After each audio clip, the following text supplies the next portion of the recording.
घमंडी का सिर नीचा। नारियल के पेड़ बड़े ही ऊंचे होते हैं और देखने में बहुत सुंदर होते हैं। एक बार एक नदी के किनारे नारियल का पेड़ लगा हुआ था। उस पर लगे नारियल को अपने पेड़ के सुंदर होने पर बहुत गर्व था। सबसे ऊंचाई पर बैठने का भी उसे बहुत मान था। इस कारण घमंड में चूर नारियल हमेशा ही नदी के पत्थर को तुच्छ पड़ा हुआ कहकर उसका अपमान करता रहता। एक बार एक शिल्पकार उस पत्थर को लेकर बैठ गया और उसे तराशने के लिए उस पर तरह तरह से प्रहार करने लगा। यह देख नारियल को और अधिक आनंद आ गया। उसने कहा, ए पत्थर, तेरी भी क्या जिंदगी है। पहले उस नदी में पड़ा रहकर इधर उधर टकराया करता था और बाहर आने पर मनुष्य के पैरों तले रौंदा जाता था, और आज तो हद ही हो गई। ये शिल्पी तुझे हर तरफ से चोट मार रहा है और तू पड़ा देख रहा है। अरे, अपमान की भी सीमा होती है। कैसी तुच्छ जिंदगी जी रहा है।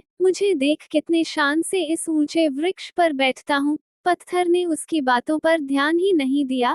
नारियल रोज इसी तरह पत्थर को अपमानित करता रहता। कुछ दिनों बाद उस शिल्पकार ने पत्थर को तराशकर शालिग्राम बनाए और पूर्ण आदर के साथ उनकी स्थापना मंदिर में की गई। पूजा के लिए नारियल को पत्थर के बने उन शालिग्राम के चरणों में चढ़ाया गया। इस पर पत्थर ने नारियल से बोला, नारियल भाई, कष्ट सहकर मुझे जो जीवन मिला उसे ईश्वर की प्रतिमा का मान मिला। मैं आज तराशने पर ईश्वर के समतुल्य माना गया। जो सदैव अपने कर्म करते हैं वे आदर के पात्र बनते हैं, लेकिन जो अहंकार घमंड का भार लिए घूमते हैं वो नीचे आ गिरते हैं। ईश्वर के लिए समर्पण का महत्व है, घमंड का नहीं।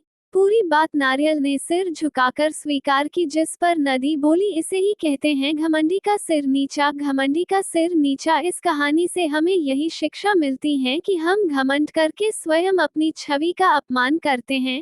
घमंड मनुष्य जीवन के लिए एक शत्रु की तरह है जो हमेशा उसके लिए विनाश का मार्ग बनाता है।